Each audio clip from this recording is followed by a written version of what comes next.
Anova paudel na chaukat pagi awano ngai pagi pukai ni tai bang thawai kayagi apun ba konjal gi kontang ni Anova paudel na chaukat pagi awano ngai pagi pukai ni tai bang thawai kayagi apun ba konjal gi kontang ni Malen sin sandoksi lok sin gi pukai hangsi Malen sin sandoksi lok sin Kay Hansi Radio Loktak 90.4 FM Radio Loktak 90.4 FM 90.4 FM 90.4 MHz sandok charipa Radio Loktak channel asigi ahan batangkak tege domna tongan batauram sing tabiri hauzik amuk pungfam asida tabirasi Voice of the People Miyamgi Paudam Hariba Thoram Sigidamata Tamjariba phone number 8132-880-336 Hariba phone number Sida Tobiraklaga Tongan ba Pungningi Hoiba Wafam Sing Pungdok Piningba Levi Singna Hariba phone number Sida call Tobiraktuna Adongi Pungningi Wafam Sing Adongi Paudam Madu Thoram Sida Tambio Thoram Sigi Damakta Hangduna thamjariba phone number 8132-880-336 hariba phone number asini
voice of the people ꯊꯧꯔꯝꯁꯤꯒꯤ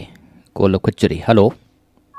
hello. Call ꯇꯧꯕꯤꯔꯛꯂꯤꯕ ꯀꯅꯥ ꯑꯣꯏꯕꯤꯔꯕꯅꯣ? ꯁꯥꯔ ꯑꯩ ꯇꯤꯛꯁꯤ ꯃꯃꯥꯡ ꯂꯩꯀꯥꯏꯗꯒꯤ ꯂꯥꯛꯄꯗꯅꯤ ꯁꯥꯔ. ꯇꯦꯛꯆꯝ ꯃꯃꯥꯡ ꯂꯩꯀꯥꯏꯗꯒꯤ ꯃꯔꯨꯞ ꯏꯕꯣꯇꯣꯝꯕꯤ ꯇꯔꯥꯝꯅ ꯑꯣꯛꯆꯔꯤ. ꯁꯥꯔ. ꯀꯔꯤ ꯐꯣꯡꯗꯣꯛꯄꯤꯅꯤꯡꯕꯅꯣ ꯍꯥꯏꯕꯤꯌꯨ. ꯁꯥꯔ ꯑꯩꯅ ꯁꯨꯝ ꯐꯣꯡꯗꯣꯛꯆꯅꯤꯡꯕꯗꯤ ꯁꯥꯔ ꯑꯩꯈꯣꯏꯒꯤ ꯀꯩꯅꯣꯒꯤ ꯋꯥꯡꯉꯨ ꯂꯪꯚꯥꯏꯗꯒꯤꯅ ꯑꯩꯈꯣꯏꯒꯤ ꯀꯩꯅꯣ ꯌꯥꯕ ꯃꯄꯨꯟꯒꯤ ꯇꯥꯕ ꯂꯝꯕꯤꯁꯦ ꯁꯥꯔ ꯑꯩꯈꯣꯏ ꯅꯍꯥꯟ ꯅꯣꯡꯃ ꯆꯠꯆꯔꯤ. ꯌꯥꯝ ꯅꯨꯡꯉꯥꯏꯖꯗꯕ. ꯂꯝꯕꯤꯁꯦ ꯑꯗꯨꯛꯀꯤ ꯃꯇꯤꯛ ꯐꯠꯇ꯭ꯔꯦ. ꯑꯗꯨ ꯃꯁꯤꯒꯤ ꯑꯩꯈꯣꯏꯒꯤ ꯅꯨꯡꯊꯤꯟꯗꯒ ꯑꯩꯈꯣꯏꯅ ꯆꯠꯄꯤꯌꯨ ꯍꯥꯏꯁꯦ ꯑꯩꯈꯣꯏꯒꯤ ꯃꯃꯥꯡ ꯊꯪꯕ ꯒꯥꯔꯤꯁꯤ ꯃꯁꯛ ꯎꯕ ꯐꯪꯗꯕ. ꯑꯗꯨꯒ ꯑꯩꯈꯣꯏꯒꯤ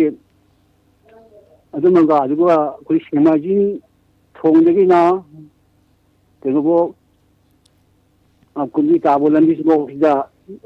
ꯃꯁꯤꯒꯤ ꯂꯝꯕꯤꯁꯤꯗ ꯑꯃꯨꯛ ꯑꯩꯈꯣꯏ ꯂꯥꯛꯆꯕꯅꯤ. ꯁꯥꯔ ꯑꯁ ꯃꯗꯨꯅ ꯍꯦꯟꯅ ꯐꯔꯝꯗꯦ ꯁꯥꯔ. ꯍꯣꯏ. ꯌꯥꯔꯒꯗꯤ ꯃꯁꯤ ꯂꯩꯉꯥꯛꯅ ꯇꯥꯕꯤꯔꯒꯗꯤ ꯃꯁꯤ ꯑꯃꯨꯛꯇꯪ ꯁꯦꯝꯕꯤꯔꯒꯗꯤ ꯌꯥꯝ ꯅꯨꯡꯉꯥꯏꯖꯩꯅꯦ ꯁꯥꯔ. ꯋꯥꯡꯉꯨꯗꯒꯤ ꯀꯨꯝꯕꯤ ꯆꯠꯄ ꯂꯝꯕꯤ ꯍꯥꯏꯕꯤꯕ. ꯍꯣꯏ ꯍꯣꯏ.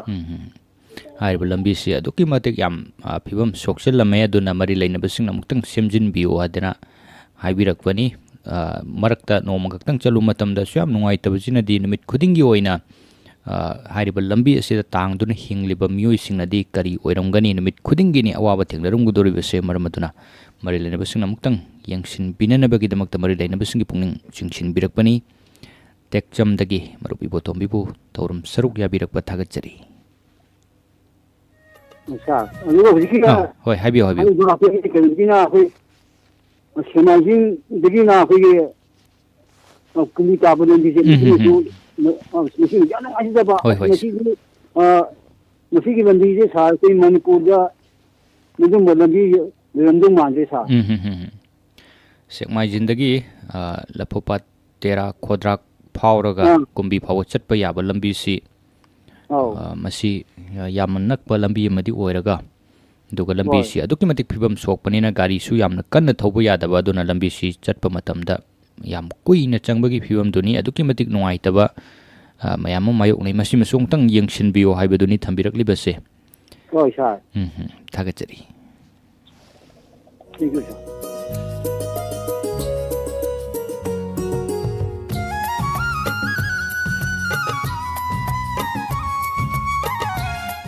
ꯆꯠꯊꯖꯔꯤꯕ ꯚꯣꯏꯁ ꯑꯣꯐ ꯗ ꯄꯤꯄꯜ ꯃꯤꯌꯥꯝꯒꯤ ꯄꯥꯎꯗꯝ ꯊꯧꯔꯝ ꯑꯁꯤꯗ ꯍꯧꯖꯤꯛ ꯁꯤꯖꯤꯟꯅꯖꯔꯤꯕ ꯐꯣꯟ ꯅꯝꯕꯔ ꯑꯁꯤ ꯍꯥꯟꯅ ꯈꯪꯕꯤꯔꯝꯗꯕ ꯌꯥꯎꯕꯤꯔꯒꯁꯨ ꯊꯣꯏꯗꯣꯛꯅ ꯃꯤꯄꯥꯏꯔꯨꯅꯨ. ꯅꯝꯕꯔꯁꯤ ꯑꯃꯨꯛꯇꯪ ꯅꯤꯡꯁꯤꯡꯖꯔꯛꯀꯦ, ꯅꯣꯠ ꯇꯧꯁꯤꯟꯕꯤꯌꯨ. ꯆꯠꯊꯖꯔꯤꯕ ꯚꯣꯏꯁ ꯑꯣꯐ ꯗ ꯄꯤꯄꯜ ꯊꯧꯔꯝ ꯑꯁꯤꯗ ꯍꯧꯖꯤꯛ ꯁꯤꯖꯤꯟꯅꯖꯔꯤꯕ phone number 8132880336 8132880336.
morning, sir. Good morning. I phone tawdai mayang pani saw kuman tawni sir. Mayang Imphaldagi marup chawba taram nokchari phongdokpiu kari phongdokpiningbano. Sa ako sapat pa habs lambi thong mai ising ana laying sang education har basing sina para pa matamda ta lam ma sapat le habisi adum angam mathawgani se lawdne dum hek function lam ta har pot singa adum hadne dum lakpani adubu ngasiti manipur lambi thong se aduki matik soy akoi myang phan kendra khapi oina atai ai panam sattu matam da lambi thong se ama da lambi jing ya da bana nam bo hojik te maru om kana haji rakhitu akoi myang phan si manung se dungare singbu zero myang phan bazar de ki 0 kilometer de leiba lambi ama police station mamang de leiba uine saibu asina sakini masai da achok kuire se pakalaur adum thabi de leiba adu akoina election matanda ti makoina haiba mayam hojik plop kaugre haiba manti makoina lawi akoi amta thagat piu akoi opposition de leiba den di lambi thong sembang amde aduna ruling di yauna bagte makta akoi ko nungsibi amta thakpe ruling da mu thangkale ruling da thangkala kariyong haraka de masi honorable akoi gi works private Govindas Kontawuse Manipur Kendra Humpumaki Mantri Monda Tigna Batana Amma di Sangbra Lambi Tongsi Yadre Agi Kendra Si Lambi Tongsi Juki Mating Maitre as Sar Masibu Natra Tamu Masibu Kamantawsi Pajamiam da in Tangi Wapam Zinjo Amta Tawanga Matravanina Aise Yano Pivam Chadre have a wapam Matarutan Shankati Yaman have a wapam. Hujai habirisi Mayang Imphal police station mamang da changkiba yaba maibam lomda maibamgi thong tagadoriba adugi mafam chu oipirabra habirisi oi sar masi sini adu anamba lambi lon yate adu maru wena masi melani police station lam laibani masi ndi kwai maru wena masi ma sembi ko kwai de adu anamba lon yate da akoi mayang ban ki man sangi belar kulak ta sangi bahana kolas ermaga isi uji atake mati nuai ta ba du sede nuai ta basidi atai mafam de lerangani abi tazeti aduna yalbu makai ki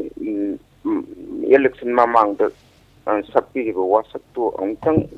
thabok bana kuthuk piraga paja myam piena number sem ko tawbi habu wafam dini sa thamjeri thagachari Mayang Imphaldagi marup chawbana haibirakliba Mayang Imphal ki tongan ba leira khulaki lambi sing asi hana koilas thakiba matam si khar kaji gadum kuirabana maram oiraga hujik si phibam adum ayamba soksele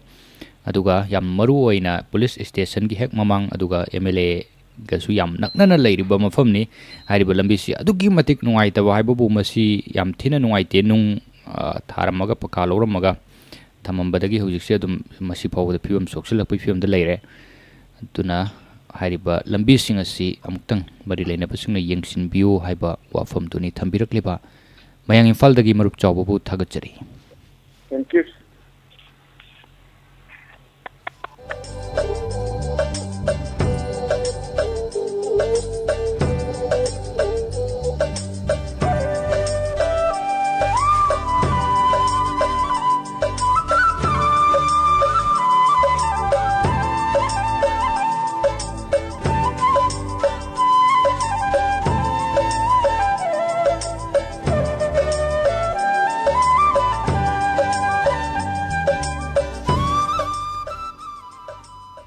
Hello. Hello. Hello. Good morning, sir. Taram Nokchari. Sarai Bisenpur Basandan, sir. Bisenpur dagi maru Basanta Taram Nokchari. Mota the Sarvasi Common from the and I see Mayangi voice of people, Mayang Mot Pondo Navasida, I give you a Pomakotan. I see the come to get over. Pondo Pio Maru Basanta. Nothing as him I could get Ladiba Paliba, government, Sinasu, and young Damu Yashanaba, Tonganba, policy program, Kayamasu, Packet P, Masida, Miamna, Puarigo, Kayamasu, Equina, Simak Miam, Lady Vicina Zulona, थागनबा honourable chief minister बु मागी पोलिट government सिबु मियाम लो थागनबा ngatan तौबदबु अखोइना पालिबा गवर्नमेंट सिदा अखोइना खजितंग ngasi अखोइना नहा मा ओइना नतगा अखोइना तुंगी पुंसी अमदा हिंबदा अखोइना खजितंग खननिंगाय याबा मवमदा अखोइ यू लीगलाइज तौगी मतंगसे मसी वाफम जिमतंगदि मसिमदंगदि अखोइ खंथानिंगै मतंगदा आगी मोट खजितंग थमजगे तौबने ngasi पालिबा गवर्नमेंट सिना यू लीगलाइज तौगी मतंगदा यू से अखोइ इनकम लांगनबनिना तौरगसु अखोइ ngasi मणिपुर यू सुंगिबसे खुन यामनते खुन यांखै फान सुंगबनते कोई सिंगमाई अंद्रो फयेंग कौत्रु वारिबो तरें बोकपी लेमराम हारिबा अदु तोंगान तोंगान ब खुन मचा मचा खरा मपुंग ने सुंगिबनि मखोइ खरा जिनि अदु मसिदै द परमिशन पीरिबसि जो मसिंग यामनते मिलि सिंफाना पीबसु नते अदु रेगदि मसिदा गवर्नमेंट लाक्सिन मंगमदगा अदु फी थादोखरगा अदु हुजि हुजि गवर्नमेंट गी अखोइ लैबा लमदमसि की इनकम फननबगि हादना इमा इबेन कयाना हिंग तुमदग मखै निशाबल हाइदन लिखलक्तना 1975 अदाइदगिरा कनो मसी सब्जेक्ट करेक्शन मदु अखोइ लाक्सन मंगमदगसु अदुमाइना अखोइ कन होना जरा का ngasi अखोइ लैरिबा नहा कयासि मसी ngasi पुखलकपने अदु ngasi गी फम्बिरिबा फनाइबा जिंग मयामसि मसी गी मरखि याउबिरिबा ngaतने मरमनि जिंदोंग खोंदोंबा याउरिबा मयक चलिबा मयामसि ngasi निसादुगी इपाक्तुदा तावरम तारगा ngasi सुगुम्बा थबकसे मखोइ कनो ओरमदबसु याय फनाइबो ओरमदबसु यायना अखोइ अनमाइना वाखनजिदा थमजनि अदुबु ngasi इमाइबेना लखलैबा अदुगुम्बा अचौबा थौदांग अमा याम वाना लखचरपदो ngasi लै पालबिरिबा सरकारसिना Tungi फनबा सेमिलोन फननबनि हादना मसिदा चंगजलगा मसिदा अखोइ मियामजि निसागी पाक्ता ngasi लेकाई खुलक युमथोंग कांगदरा ngasi निसाना नोमगी ngasi angak pi phang ising chawgo machidi hengalapase masi panbiri sarkar sina masi kajitang khandhani aduga hayeng tungda makoi di chatkini makoi di aroi ban nai banina adu tungda makoi gi hogedri ba masa masu hawri ba myam do madu kamai hingogodogi habisu makoi na thambiram ba char do hayeng mapung phana madu phara matunda maduna hayeng tungda khunai sigum akoi farakpa yagadori bra habisu madu matu khandhani aduna you legalize to basi masimtang yaragadi panbiri ba government sina amutang khandhabiraga masi amutang handok piragadi asung matik layo phagani haibagi wakhalonje masimtang thamjaning bani aduga lambi thongi matang himadi akoi bazar dagi foot कोई याम जबद है kilometre मा फाबनते foot चामी चंगा खगी लमनी मसे कोई लंबी चप याजद्री बनी कोई इसिंग अफबा ngasi वावदा कोई फजन इसिंग अफबजे कोई लैदा थक्चरी बनी अदुना मसी मियामना मसी मदि अदुम मयाम पुनमकी लेबाकी मसी मदि अदुम कोई मिंगसेंदा अचौब मिंगसेंदा तारगा लैबनी मसी मदि मियाम प्रजानजु कोई लाउदी अदुम लाउमिनसी अदु पुन्ना मसी मदि government मसुग मसीदा adegi kari tauribano habdo makoina semiba schemes adegi makoina policy program project mayam semibado hariba singju akoi je ising thakpa phangriba lambi phajaba chatpa phangriba adugumba jaga amada akoi su yauribani habase masi panbiriba saka sina masomdu sumi khara thambiu adu ano tongan ba policy program di mayam akoina leiba ki oba kayada singat prismati paliba saka sibu matam sangna adumba palmangamba adugumba government lama oibiu haibo wafam jingna thamjaraga amuhana ngasi loktal radio nam matam khidang pina bigudam amkana kongno khonjari sa thagachari bisenpur dagi maru basantana habirakli basi lengakna ndakta ikui dana you legalize tobagi wafam makhak mas phongdok pikhiba wafam duda kitang yaning tabagi lengaki maikai dagi khantha ningbagi wafam makhak phongdok pirakpani matam kuinagi mamang dagi ima ibel sing aduga kadana yamna wana hona jaraktana nisagi mayok ta leirakpa hariba madugi phal loina ngasimak aikogi nisana lagatpa luptaba adu khara khajik laksan bada chou mateng oiki haibagi wafam duni maramaduna tungi mirol gi dam khanbiraga hariba you legalize toba wafam asi amuktang khanthabiyo haiba wafam duni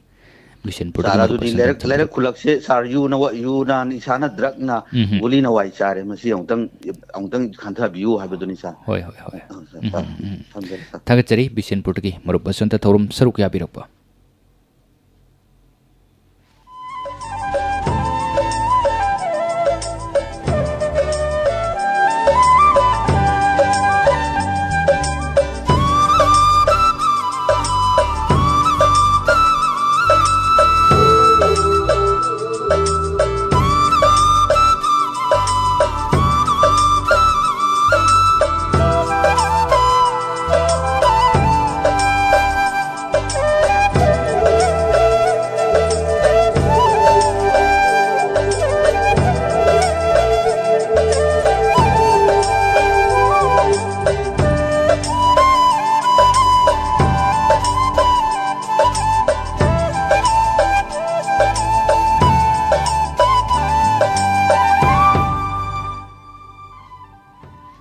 voice of the people thoram asida hauji hauji sijanajariba phone number amukhtang ningsingjarake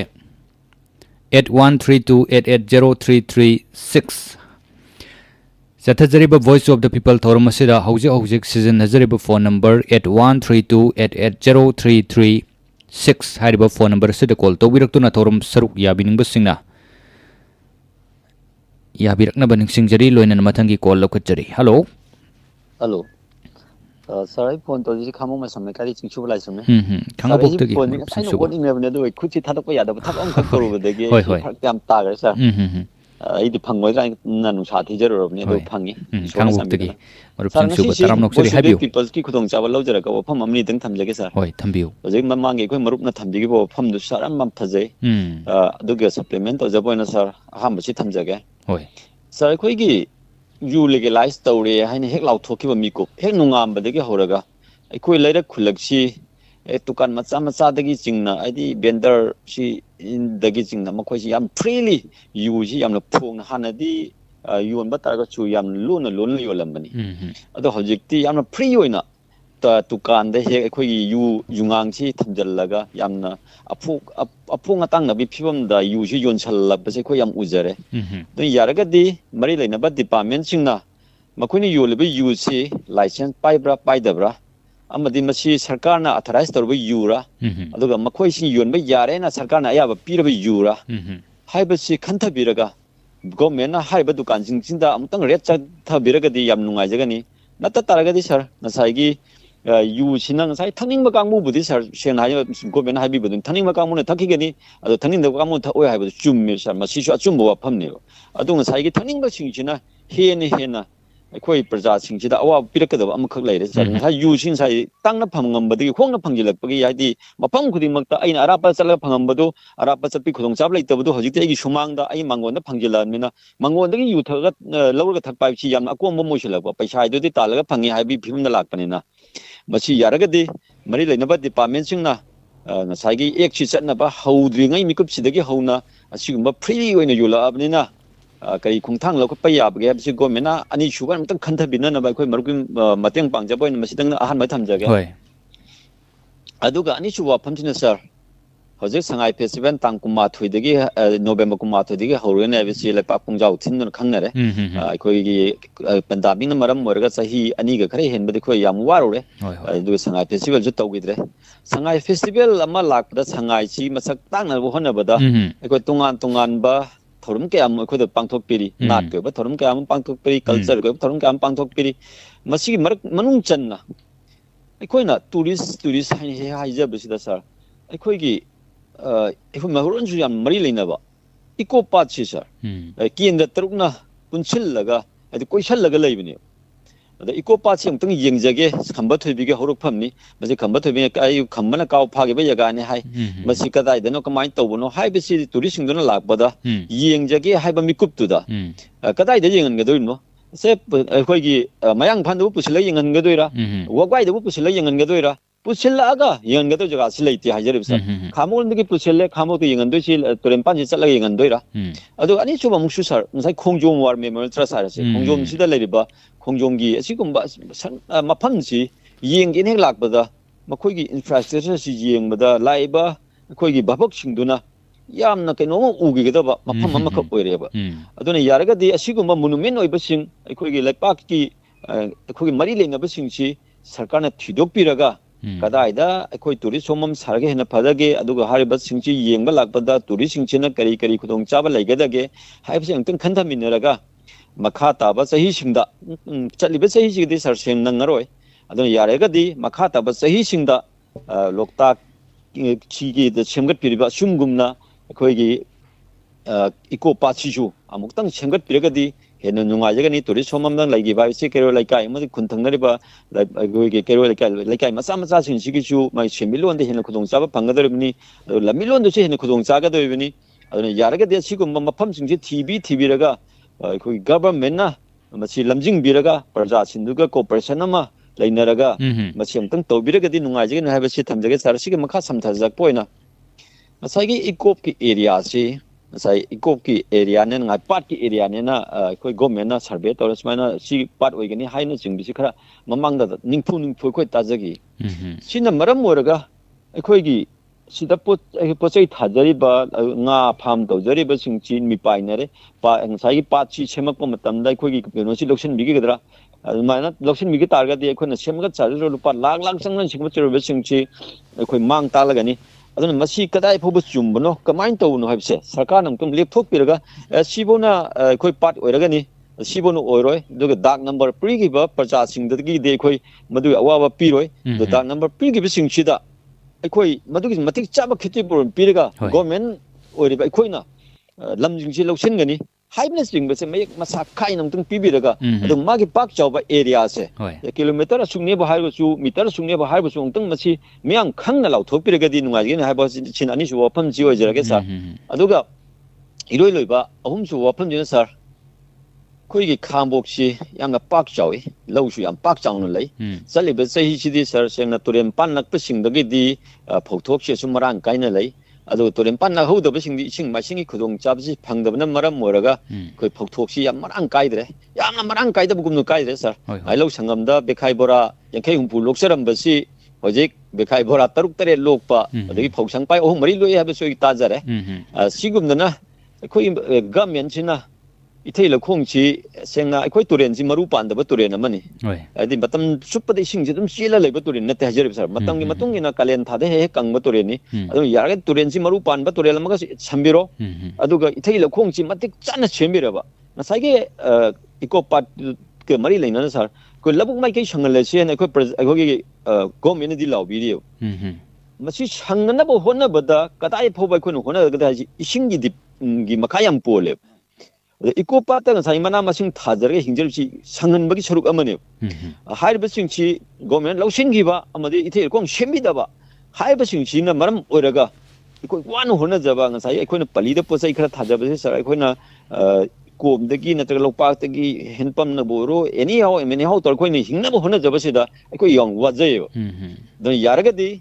makha tarakpa lakada ba government si continuous process ni adona continuous process oiba singna yaragadi amana toromba thabak poro amana toromda thabak poro paikhet piraga sarkar gi phagada maikai amdo onsen biraga thabak semtang tobiyo adu iroinana sauklo khulasi hojik lambi la thongji koila ama thagi bisu sahi manga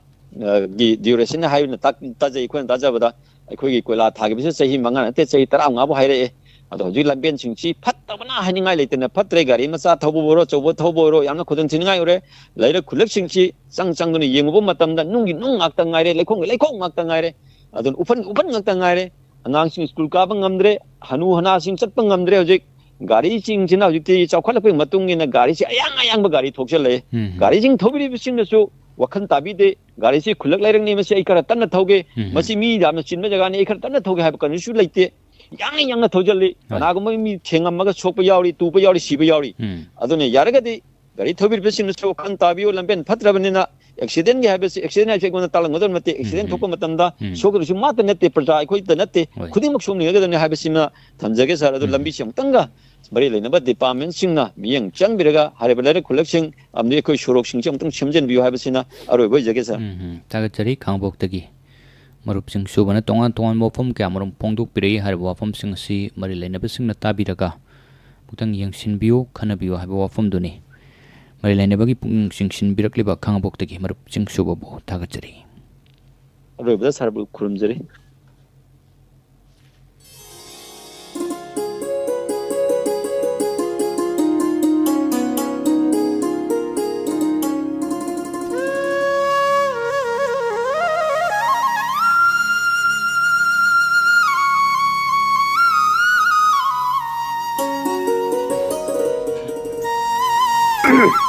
Hello. Hello, sir. Yalana. Al kong no kurumjari sai khambok tagi gol jane sir. Taram noksiri habiu. Asigi keno se wafam amtang ngai thangat tage na tawjara kan. Tambiu. Wai koi gi maru pamla so project ta ti ma adu ne koi gi manipur sigi oina yam na idei lokung phatkaba adaga lau wan honaraga har phangdadna madagi ising phangdadna lau sangama mada dekhai ꯇꯔꯥꯒ ꯃꯔꯤ ꯃꯉꯥꯒ ꯊꯣꯛꯂꯒ ꯇꯣꯛꯈꯤꯕ ꯃꯁꯤꯗ ꯑꯩꯅꯃꯛ ꯂꯩꯉꯥꯛꯀꯤ ꯄꯨꯛꯅꯤꯡ ꯈꯤꯇꯪ ꯆꯤꯡꯁꯤꯟꯖꯅꯤꯡꯕꯗ ꯃꯔꯝꯗꯤ ꯍꯧꯖꯤꯛ ꯍꯧꯖꯤꯛꯁꯤ ꯂꯧ ꯂꯣꯛꯄ ꯂꯣꯏꯁꯤꯜꯂꯛꯑꯦ ꯑꯗꯨꯅ ꯂꯧꯕꯨꯛꯁꯤ ꯍꯥꯡꯂꯒ ꯂꯩꯒꯗꯧꯕ ꯃꯍꯨꯠꯇ ꯃꯁꯤꯗ ꯂꯩꯉꯥꯛꯅ ꯏꯊꯩ ꯂꯧꯈꯣꯡꯁꯤ ꯄꯤꯕꯤꯔꯒ ꯃꯥꯅ ꯄꯥꯝꯖꯕ ꯍꯋꯥꯏ ꯊꯥꯒꯦꯔꯥ ꯍꯪꯒꯥꯝ ꯊꯥꯒꯦꯔꯥ ꯑꯂꯨ ꯊꯥꯒꯦꯔꯥ ꯃꯔꯣꯏ ꯃꯄꯥꯡ ꯊꯥꯒꯦꯔꯥ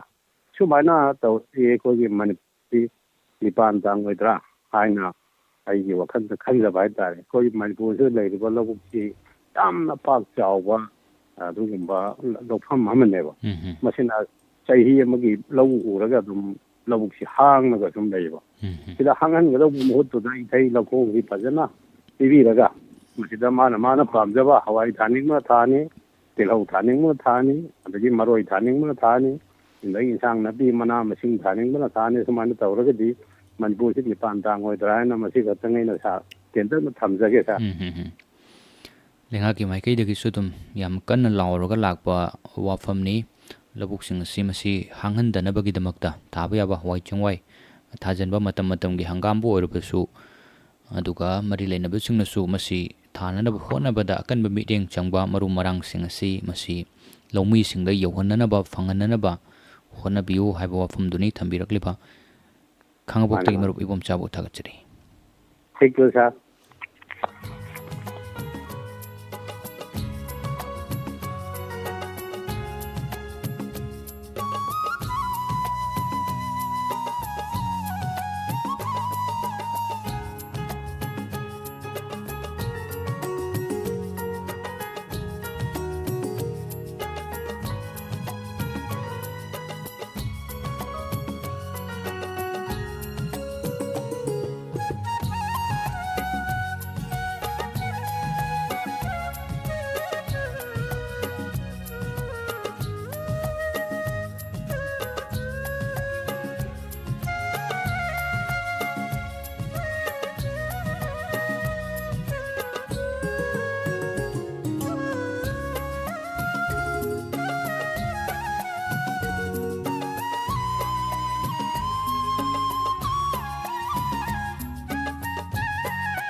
Hello. Good morning.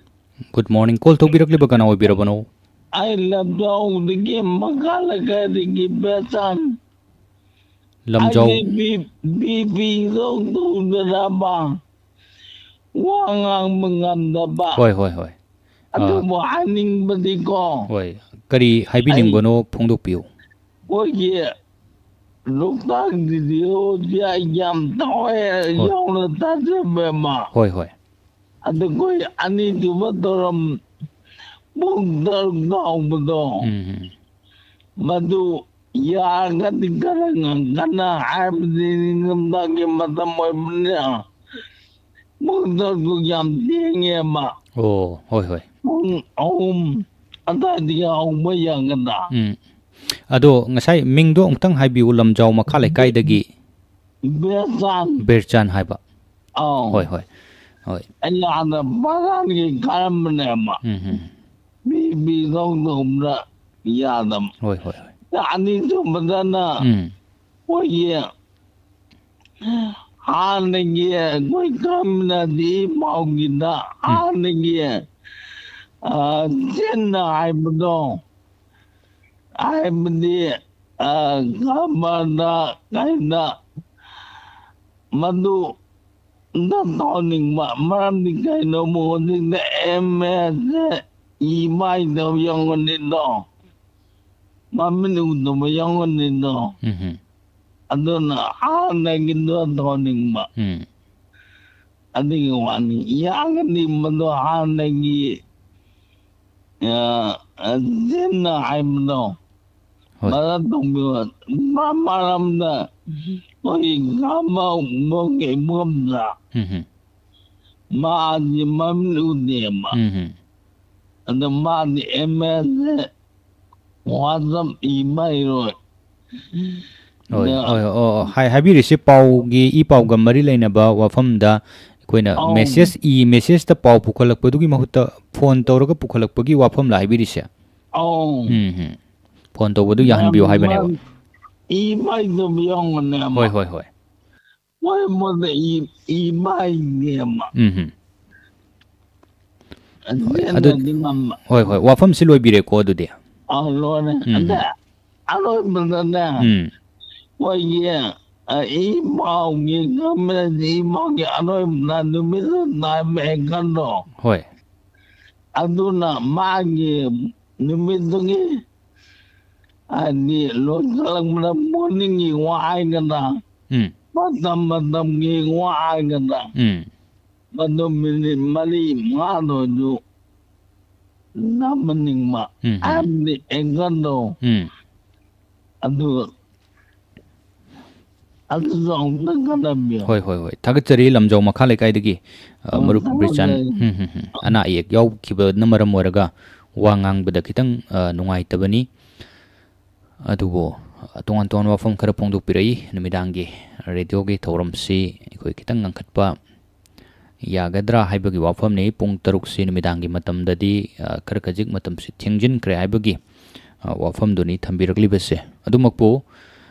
koi gi radio lokta ki tongan ba mafam da studio khara hangduna leijare athubada miyamda tahanjaraknabagi sem sadana leijari nungtilgi matamdasu miyamda athubada soidanamaki tauramsi taba phanganjaraklagani ngasai haibi khiba matam thengi haibado madu thengba leiroidoini nungtildagi adum leptana ayuk nungtil numidang matam ahum maksida loinamak sandorakadabana marmorga matamdu thengba haibado leira aroi leptana tauramsi sandokjaragadabani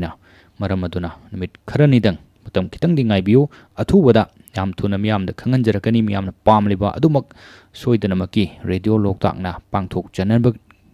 chanabagi damakta sem saduna leijari haiba wafam simatang thamjari aduga I pau ga mari leina bo wafamda koina message oina thabagi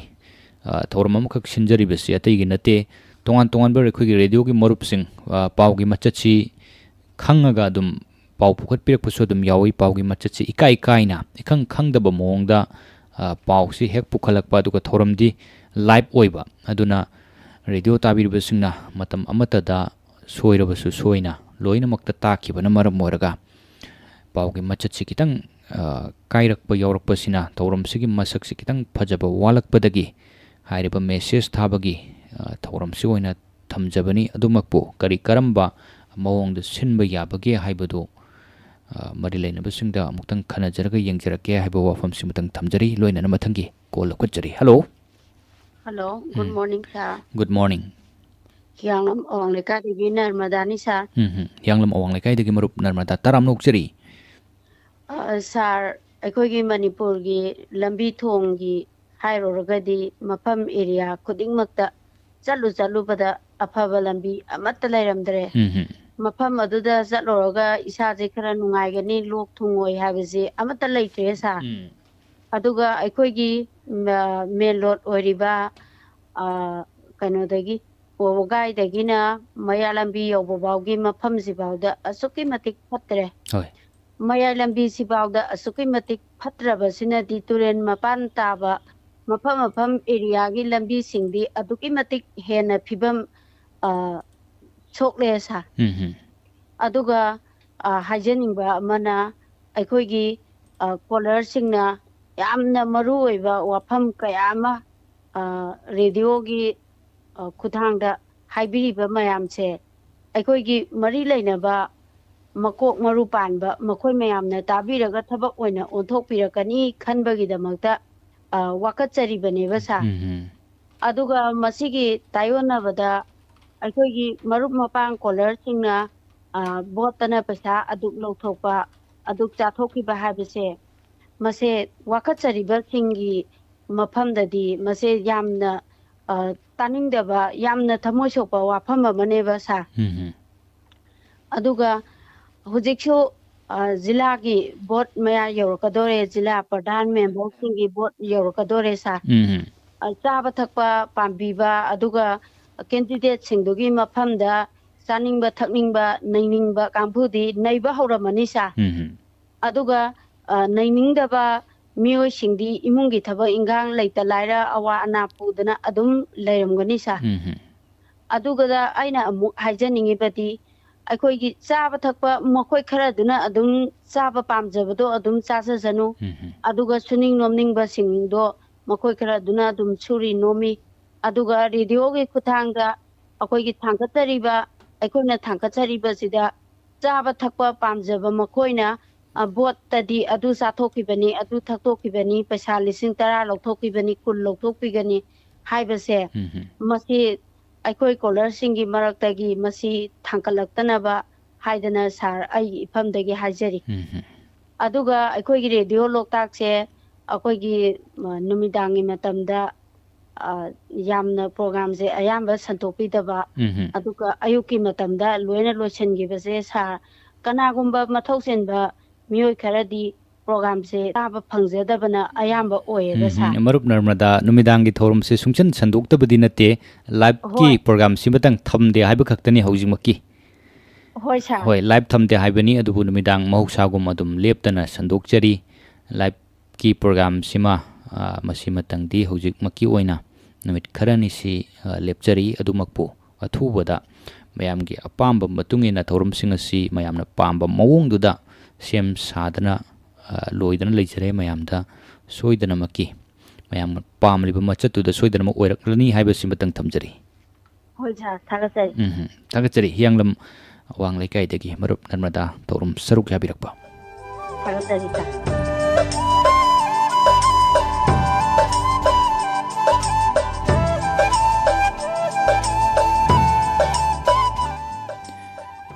ꯆꯠꯊꯖꯔꯤꯕ voice of the people ꯃꯤꯌꯥꯝꯒꯤ ꯄꯥꯎꯗꯝ ꯊꯧꯔꯝ ꯑꯁꯤꯗ ꯍꯧꯖꯤꯛ ꯁꯤꯖꯤꯟꯅꯖꯔꯤꯕ phone number ꯑꯃꯨꯛꯇꯪ ꯍꯟꯅ ꯅꯤꯡꯁꯤꯡꯖꯔꯛꯀꯦ 8132880336 ꯍꯥꯟꯅ ꯊꯧꯔꯝꯁꯤꯗ ꯑꯃꯨꯛꯇ ꯁꯔꯨꯛ ꯌꯥꯔꯛꯇ꯭ꯔꯤꯕ ꯑꯗꯨꯒ ꯁꯔꯨꯛ ꯌꯥꯕꯤꯅꯤꯡꯕꯁꯤꯡꯅ ꯐꯣꯟ ꯅꯝꯕꯔ ꯑꯁꯤ ꯈꯪꯕꯤꯔꯝꯗꯕ ꯌꯥꯎꯕꯤꯔꯒꯁꯨ ꯑꯃꯨꯛꯇꯪ ꯅꯣꯠ ꯇꯧꯁꯤꯟꯕꯤꯌꯨ ꯆꯠꯊꯖꯔꯤꯕ ꯚꯣꯏꯁ ꯑꯣꯐ ꯗ ꯄꯤꯄꯜ ꯃꯤꯌꯥꯝꯒꯤ ꯄꯥꯎꯗꯝ ꯊꯧꯔꯝ ꯑꯁꯤꯗ ꯍꯧꯖꯤꯛ ꯁꯤꯖꯤꯟꯅꯖꯔꯤꯕ ꯐꯣꯟ ꯅꯝꯕꯔ 8132880336 ꯂꯣꯏꯅꯅ ꯍꯧꯖꯤꯛ ꯃꯊꯪꯒꯤ ꯀꯣꯜ ꯑꯃꯨꯛ ꯂꯧꯈꯠꯆꯔꯤ ꯍꯜꯂꯣ ꯁꯥꯔ ꯀꯣꯜ ꯇꯧꯕꯤꯔꯛꯂꯤꯕ ꯀꯅꯥ ꯑꯣꯏꯕꯤꯔꯕꯅꯣ ꯃꯌꯥꯡ ꯏꯝꯐꯥꯜꯗꯒꯤ ꯃꯔꯨꯞ ꯑꯉꯧ ꯇꯔꯥꯝꯅ ꯑꯣꯛꯆꯔꯤ ꯁꯥꯔ ꯑꯩꯅ ꯍꯥꯏꯖꯅꯤꯡꯕꯗꯤ ꯍꯧꯖꯤꯛꯇ ꯑꯩꯈꯣꯏꯒꯤ ꯃꯃꯥꯡꯗ ꯀꯣꯂꯔ ꯑꯃꯈꯛꯅ ꯚꯣꯠꯇ ꯄꯩꯁꯥ ꯂꯧꯔ ꯆꯥꯈꯤꯕꯁꯦ ꯁꯤꯗ ꯊꯥꯡꯒꯠꯄꯤꯔꯛꯀꯅꯨ ꯍꯥꯏꯕ꯭ꯔꯥ ꯀꯩꯅꯣꯝ ꯍꯦꯛ ꯍꯥꯏꯈꯤꯒꯨꯝ ꯇꯧꯕ ꯃꯗꯨ ꯀꯔꯤꯒꯤ ꯏꯟꯇꯔꯦꯁꯇ ꯍꯥꯏꯔꯛꯏꯅꯣ ꯑꯗꯨꯝꯗꯤ ꯑꯩꯈꯣꯏ ꯈꯪꯗ꯭ꯔꯦ ꯚꯣꯠꯇ ꯄꯩꯁꯥ ꯂꯧꯔꯒ ꯆꯥꯔꯤꯕ ꯀꯥꯡꯕꯨꯗꯣ ꯃꯗꯨ ꯆꯥꯗꯕ ꯀꯥꯡꯕꯨ ꯁꯨꯔꯒ ꯂꯩꯔꯤꯗꯨꯒ ꯆꯥꯔꯤꯗꯨꯒ ꯑꯅꯤꯗꯣ ꯈꯦꯠꯅꯕ ꯑꯃꯗꯤ ꯂꯩꯔꯤꯅꯦꯕ ꯈꯦꯠꯅꯕ ꯍꯥꯏꯕꯁꯤ ꯉꯁꯥꯏꯒꯤ ꯂꯧꯔꯨꯗꯕꯗꯨꯒꯤ ꯂꯝꯕꯤ ꯊꯣꯡ ꯁꯦꯝꯃꯛꯄ ꯀꯥꯟꯗꯗꯤ ꯑꯗꯩ ꯆꯥꯎꯈꯠꯅꯕ ꯇꯧꯔꯛꯄ ꯀꯥꯟꯗꯗꯤ ꯂꯧꯔꯨꯗꯕ ꯑꯅꯤꯒꯤ ꯑꯝꯇ ꯂꯩꯕ ꯅꯠꯇꯦ ꯅꯪꯒꯤ ꯂꯧꯈꯤꯗꯦ ꯅꯪ ꯊꯣꯡꯒꯥꯟꯗꯣ ꯑꯩ ꯁꯦꯝꯒꯦ ꯑꯩꯒꯤ ꯃꯥꯏꯅ ꯃꯥꯏ ꯆꯥꯈꯤꯒꯦ ꯀꯥꯟꯊꯣꯛꯑ ꯆꯠꯀꯦ ꯍꯥꯏꯕꯗꯤ ꯅꯠꯇꯦꯕ ꯋꯥꯃꯤꯟꯅꯗꯣꯏꯗꯤ ꯄꯨꯟꯅ ꯋꯥꯃꯤꯟꯅꯗꯣꯏꯅꯦꯕ ꯑꯔꯧꯕꯗꯨ ꯂꯧꯗꯕꯁꯨ ꯁꯨꯛꯆꯥ ꯆꯥꯍꯟꯅꯤꯡꯗꯦ ꯁꯨꯛꯆꯥ ꯆꯥꯒꯅꯨ ꯍꯥꯏꯒꯗꯧꯅꯦꯕ ꯆꯥꯔꯤꯕ ꯀꯥꯡꯕꯨ ꯂꯧꯔꯤꯁꯦ ꯃꯔꯝꯗꯤ ꯍꯌꯦꯡ ꯂꯝꯕꯤ ꯊꯣꯡ ꯁꯦꯝꯃꯛꯇ꯭ꯔꯕ ꯋꯥꯔꯛꯑꯕ ꯀꯥꯟꯗ ꯑꯗꯒꯤ ꯑꯃ ꯂꯣꯏꯅꯃꯛ ꯈꯨꯗꯤꯡꯃꯛ ꯋꯥꯅꯔꯛꯑ ꯀꯥꯟꯗ ꯑꯗꯩ ꯄꯨꯟꯅ ꯋꯥꯃꯤꯟꯅꯩꯅꯤ ꯂꯧꯔꯨꯗꯕꯗꯨꯁꯨ ꯋꯥꯏ ꯂꯧꯔꯨꯕ ꯃꯥꯗꯤ ꯆꯥꯍꯧꯔꯝꯅꯤꯅ ꯈꯔ ꯋꯥꯔꯁꯨ ꯃꯥ ꯈꯔꯗꯤ ꯀꯥꯎꯔꯝꯕꯗꯤ ꯌꯥꯏ ꯑꯗꯨꯒ ꯂꯧꯔꯨꯗꯕꯅꯗꯤ ꯌꯥꯝ ꯐꯩ ꯂꯧꯔꯨꯔꯗꯤ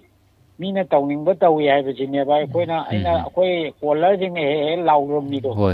ꯑꯗꯨꯅ ꯇꯧꯕꯤꯒꯅꯨ ꯂꯧꯕꯤꯒꯅꯨ ꯍꯥꯏꯒꯗꯧꯅꯦ ꯍꯥꯏꯕ ꯂꯧꯒꯨꯝꯁꯦ ꯍꯥꯏꯕ ꯂꯧꯒꯨꯝꯁꯦ ꯍꯥꯏꯕ ꯌꯥꯗ꯭ꯔꯗꯤ ꯑꯩꯈꯣꯏꯅ ꯂꯝꯕꯤ ꯊꯣꯡ ꯁꯦꯝꯗꯦꯅ ꯂꯥꯎꯔꯦ ꯁꯣꯝꯗꯅ ꯀ꯭ꯔꯣꯔ ꯃꯌꯥꯝ ꯆꯪꯁꯤꯟꯈ꯭ꯔꯦ ꯍꯧꯖꯤꯛ ꯍꯧꯖꯤꯛ ꯖꯤꯂꯥ ꯄꯔꯤꯁꯠ ꯀꯥꯎꯟꯁꯤꯜꯒꯤ ꯂꯥꯛꯀꯗꯣꯔꯦ ꯂꯥꯛꯄꯁꯦ ꯉꯥꯟꯅ ꯍꯧꯈ꯭ꯔꯦ ꯑꯩꯈꯣꯏꯒꯤ ꯆꯂꯥꯏꯕ ꯈꯔ ꯆꯥꯅꯤꯡꯕ ꯊꯛꯅꯤꯡꯕꯒꯤ ꯃꯁꯤ ꯃꯣꯏꯒꯤ ꯚꯣꯠꯁꯤꯗ ꯁꯦꯟ ꯆꯪꯉꯦꯁꯦ ꯈꯪꯍꯜꯂꯕꯅꯤꯅ ꯑꯩꯈꯣꯏꯒꯤ ꯂꯦꯞꯄꯤꯕ ꯀꯦꯟꯗꯤꯗꯦꯠꯁꯤꯡꯁꯤꯁꯨ ꯑꯗꯨꯝ ꯃꯤꯅ ꯆꯥꯒꯦ ꯆꯠꯇ꯭ꯔꯁꯨ ꯃꯣꯏꯅ ꯑꯗꯨꯝ ꯉꯁꯤꯗꯤ ꯑꯝꯇ ꯄꯨꯟꯁꯦ ꯑꯩꯒꯤꯗ ꯃꯤꯇꯤꯡ ꯂꯩ ꯑꯗꯨꯗ ꯑꯗꯨ ꯇꯧꯋꯦ ꯍꯥꯏꯗꯅ ꯅꯣꯏ ꯑꯗꯨꯗꯩ ꯃꯤ 5 10 ꯑꯝꯇ ꯄꯨꯔꯛꯑꯣ ꯑꯗꯒꯤ ꯑꯗꯨꯁꯨ ꯃꯣꯏꯅ ꯄꯥꯝꯕꯗꯣ ꯀꯩꯅꯣ ꯑꯩ ꯇꯧꯒꯦ ꯃꯁꯤ ꯉꯍꯥꯟꯅ ꯍꯧꯅꯈ꯭ꯔꯕꯅꯦꯕ ꯑꯗꯨ ꯁꯤ ꯆꯠꯅꯕꯤꯅꯦꯅ ꯁꯤꯕꯨ ꯅꯤꯌꯣꯝꯂ ꯑꯗꯒꯤ ꯍꯌꯦꯡ ꯁꯦꯝꯗ꯭ꯔꯁꯨ ꯁꯦꯝꯗꯦ ꯃꯍꯥꯏꯗꯩ ꯂꯧꯊꯣꯛ ꯆꯥꯊꯣꯛꯗꯨꯁꯨ ꯑꯩꯈꯣꯏꯅ ꯊꯤꯡꯍꯧꯗꯦ ꯑꯗꯒꯤ ꯆꯥꯁꯨ ꯆꯥꯊꯣꯛꯈꯤꯕ ꯂꯧꯁꯨ ꯂꯧꯊꯣꯛꯈꯤꯕ ꯑꯗꯩ ꯁꯦꯝꯗ ꯀꯥꯟꯗ ꯁꯦꯝꯗꯦ ꯍꯥꯏꯕꯁꯤ ꯌꯥꯅꯤꯡꯗꯦ ꯍꯥꯏꯕꯒꯤ ꯃꯣꯠꯁꯤꯅꯦꯕ ꯑꯩꯈꯣꯏ ꯀꯣꯂꯔꯁꯤꯡꯅ ꯊꯥꯡꯒꯠꯆꯅꯔꯤꯁꯤ ꯑꯗꯨꯅ ꯌꯥꯔꯤꯃꯈꯩꯗꯤ ꯃꯁꯤ ꯂꯧꯁꯨ ꯂꯧꯒꯨꯝꯁꯤ ꯆꯥꯁꯨ ꯆꯥꯒꯨꯝꯁꯤ ꯑꯗꯨꯒ ꯑꯩꯈꯣꯏ ꯊꯕꯛ ꯏꯪꯈꯥꯡ ꯁꯨ ꯅꯣꯝꯃꯒ ꯂꯩꯒꯗꯧꯕꯅꯤ ꯅꯤꯌꯣꯝꯒꯤꯗꯤ ꯀꯩꯗꯧꯕꯩ ꯊꯥꯗꯕ ꯅꯨꯃꯤꯠꯇꯨ ꯊꯥꯗꯔ ꯂꯣꯏꯔꯦ ꯑꯩꯈꯣꯏꯅ ꯑꯄꯥꯝꯕ ꯃꯤ ꯑꯃ ꯈꯜꯂꯒ ꯑꯗꯨ ꯑꯗꯣꯝꯗ ꯂꯣꯏꯅ ꯄ꯭ꯔꯖꯥꯁꯤ ꯂꯩꯔꯒꯗꯤ ꯑꯩꯈꯣꯏꯒꯤ ꯚꯣꯠ ꯂꯦꯞꯄꯤꯕꯁꯤꯡꯁꯤꯅꯁꯨ ꯇꯧꯅꯤꯡꯕ ꯃꯑꯣꯡꯗ ꯇꯧꯔꯤꯁꯤ ꯇꯧꯕ ꯉꯝꯃꯣꯏ ꯑꯗꯩ ꯑꯩꯈꯣꯏꯅ ꯁꯣꯏꯕꯗꯒꯤ ꯑꯩꯈꯣꯏꯒꯤ ꯑꯁꯣꯏꯕꯗꯣ ꯈꯨꯗꯣꯡꯆꯥꯕꯗꯣ ꯂꯧꯔꯒ ꯃꯣꯏꯅ ꯑꯩꯈꯣꯏꯗꯒꯤ ꯁꯦꯟꯗꯣꯡ ꯇꯥꯟꯕꯅꯦꯕ ꯑꯩꯈꯣꯏꯅ ꯁꯣꯏꯗꯅ ꯑꯩꯈꯣꯏꯅ ꯃꯨꯛꯇꯅ ꯑꯩꯈꯣꯏꯒꯤ ꯃꯣꯏꯒꯤ ꯃꯥꯌꯣꯛꯇ ꯙꯞ ꯇꯧꯔꯒ ꯅꯣꯏ ꯀꯩꯗꯧ ꯉꯝꯗꯣꯏꯅꯣ ꯑꯩꯈꯣꯏꯅ ꯊꯥꯒꯠꯄꯅꯤ ꯑꯩꯈꯣꯏꯅ ꯌꯥꯔ ꯊꯥꯒꯠꯅꯤ ꯌꯥꯗ꯭ꯔꯒ ꯅꯪ ꯇꯣꯛꯀꯅꯤ ꯍꯥꯏꯅ ꯆꯤꯡꯊꯅꯤ ꯍꯥꯏꯅ ꯂꯩꯔꯒꯕꯨ ꯃꯣꯏꯅ ꯎꯁꯤꯠꯇ ꯌꯥꯒꯗ꯭ꯔꯕ ꯃꯗꯣꯂꯣꯝꯗ ꯑꯣꯏꯅ प्रꯖꯥꯁꯦ ꯄꯨꯟꯅ ꯈꯟꯃꯤꯟꯅꯅꯕꯒꯤ ꯋꯥꯈꯜꯂꯣꯟꯗꯨꯅꯦꯕ ꯑꯩꯈꯣꯏꯅ ꯂꯥꯎꯔꯤ ꯈꯣꯡꯉꯤꯗꯣ ꯑꯗꯣꯝꯗ ꯑꯣꯏꯅ ꯈꯟꯃꯤꯟꯅꯁꯤ ꯍꯥꯏꯕ ꯋꯥꯐꯝꯗꯨꯅꯤꯗ ꯑꯩꯅ ꯁꯦꯡꯇꯣꯛꯅꯤꯡꯉꯤ ꯍꯧꯖꯤꯛꯀꯤ ꯋꯥꯉꯥꯡꯗꯨꯒꯤ ꯃꯈꯥ ꯇꯥꯕ ꯈꯤꯇꯪ ꯁꯦꯡꯇꯣꯛꯆꯕꯒꯤ ꯋꯥꯅꯤ ꯑꯩꯈꯣꯏ ꯌꯥꯔꯤꯃꯈꯩ ꯍꯥꯏꯔꯒ ꯂꯣꯏꯁꯤꯟꯖꯔꯒꯦ ꯚꯣꯠꯇ ꯄꯩꯁꯥ ꯂꯧꯒꯨꯝꯁꯤ ꯍꯥꯏꯕꯅꯤ ꯍꯧꯖꯤꯛꯁꯤ ꯖꯤꯂꯥ ꯄꯔꯤꯁꯠ ꯄ꯭ꯔꯙꯥꯟ ꯃꯦꯝꯕꯔꯒꯤ ꯚꯣꯠꯁꯤ ꯅꯛꯁꯤꯜꯂꯛꯄꯅ ꯃꯔꯝ ꯑꯣꯏꯔꯒ ꯁꯦꯟ ꯊꯨꯝꯁꯤ ꯂꯧꯒꯨꯝꯁꯤ ꯑꯩꯈꯣꯏ ꯏꯁꯥꯒꯤ ꯇꯧꯐꯝ ꯊꯣꯛꯄ ꯁꯨꯐꯝ ꯊꯣꯛꯄ ꯊꯕꯛꯁꯤꯡ ꯁꯨꯗꯅ ꯍꯣꯠꯅꯗꯅ ꯑꯗꯨꯝ ꯂꯩꯁꯤ ꯍꯥꯏꯕꯅꯤ ꯑꯗꯨꯒ ꯚꯣꯠ ꯑꯃꯨꯛ ꯌꯧꯁꯤꯜꯂꯛꯄꯁꯤꯗ ꯑꯩꯈꯣꯏ ꯌꯨꯁꯤ ꯈꯔ ꯈꯖꯤꯛ ꯑꯗꯨꯝ ꯊꯋꯥꯏ ꯌꯥꯎꯕ ꯄꯥꯝꯖꯕꯁꯤꯡꯗꯤ ꯌꯥꯝ ꯂꯥꯏꯕꯛ ꯊꯤꯕꯅꯤ ꯌꯨ ꯊꯛꯄ ꯐꯪꯉꯦ ꯍꯥꯏꯕꯒꯤ ꯅꯨꯡꯉꯥꯏꯕꯗꯤ ꯐꯥꯎꯕꯤꯔꯝꯕ ꯌꯥꯏ ꯑꯗꯨꯃꯛꯄꯨ ꯃꯁꯤꯅ ꯃꯔꯝ ꯑꯣꯏꯔꯒ ꯍꯥꯏꯅꯔꯤꯕꯅꯤ ꯑꯗꯨꯝ ꯏ ꯄꯥꯎꯒꯤ ꯊꯧꯔꯝꯗꯁꯨ ꯃꯌꯥꯝꯅ ꯑꯗꯨꯝ ꯇꯥꯟꯅꯕꯤꯔꯤꯕ ꯑꯗꯨꯅꯤ ꯌꯨꯅ ꯃꯔꯝ ꯑꯣꯏꯔꯒ ꯑꯩꯈꯣꯏ ꯂꯩꯈꯤꯗꯕ ꯁꯤꯈꯤꯕꯗꯒꯤ ꯂꯨꯈ꯭ꯔꯥꯕꯤꯒꯤ ꯃꯁꯤꯡꯁꯤ ꯑꯗꯨꯛꯀꯤ ꯃꯇꯤꯛ ꯌꯥꯝ ꯍꯦꯟꯒꯠꯂꯛꯑꯦ ꯍꯥꯏꯕꯒꯤ ꯋꯥꯐꯝꯁꯨ ꯑꯗꯨꯝ ꯂꯩꯔꯤꯕꯅꯤ ꯃꯔꯝ ꯑꯗꯨꯅ ꯌꯥꯔꯤꯃꯈꯩ ꯌꯥꯝꯅ ꯇꯥꯡꯅ ꯄꯣꯛꯄ ꯃꯃꯜ ꯌꯥꯝꯂꯕ ꯄꯨꯟꯁꯤ ꯑꯁꯤ ꯑꯔꯦꯝꯕꯗ ꯑꯩꯈꯣꯏ ꯚꯣꯠ ꯃꯔꯤ ꯂꯩꯅꯅ ꯌꯨ ꯊꯛꯄ ꯐꯪꯉꯦ ꯆꯥꯕ ꯐꯪꯉꯦ ꯍꯥꯏꯗꯅ ꯊꯛꯄꯤꯗꯕ ꯑꯗꯨꯒ ꯂꯧꯕꯤꯗꯕ ꯑꯗꯨꯒ ꯏꯔꯝꯗꯝꯒꯤꯗꯃꯛ ꯈꯜꯂꯒ ꯊꯕꯛ ꯊꯧꯔꯝ ꯇꯧꯃꯤꯟꯅꯁꯤ ꯑꯩꯈꯣꯏ ꯈꯨꯗꯤꯡꯃꯛ ꯑꯃꯠꯇ ꯑꯣꯏꯅ ꯅꯨꯡꯁꯤ ꯆꯥꯟꯅꯅ ꯍꯤꯡꯃꯤꯟꯅꯁꯤ ꯍꯥꯏꯕ ꯋꯥꯐꯝꯁꯤ ꯃꯇꯪ ꯊꯝꯖꯔꯤ.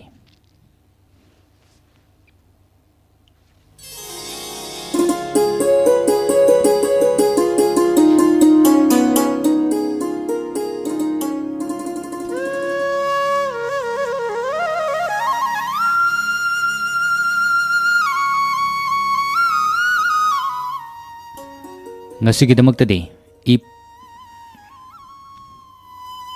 Voice of the People miyamgi paudam thauramasi matang sida tensionjari thauramasi call tawbiraktuna thauramasibu hienna thawai hapikhiba madi thauram mapung fana tabiriba khudingmapusu thagachaba fongdokjari.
.4 MHz संदोकचरिबा radio Loktak channel asigi ahan batangkak te gedomna tongan tongan bathorum sing tabiri hauzik amok pungpham asida lobirasi isaibo pamjaba singidamakta punsi kathoktuna isaigi lamda pamjaba mahiroi singbo takpi tambiduna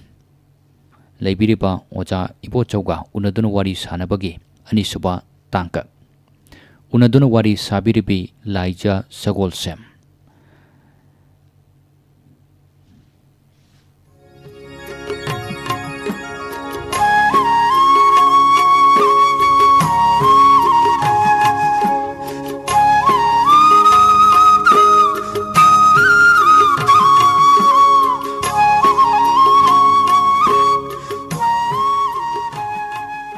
oja wari su yamna nungairi adu marak thana amuk laksaning ni se akhoi ngasai gi sanari basdi layekpa isai nungai doina wari sanare adu marak thana oja da muk laksaning ni se oja gi family se kadai de gino aduga kamaina oja gi isa sina kayano aduga nupana kayano nupina kayano habadu masu marak sida oja na hapitang panbiram da bhaijari yam sungarwani ai gel loina bi wari basi yanglam war khong lekai de gini sapam ningwani manjuri kawi aduga aigi isa nupa ahani thangnabatusu nupani isa nupa anini adugi makada nupi ngakta ahumni ngang mangaga aduga akhoi aniga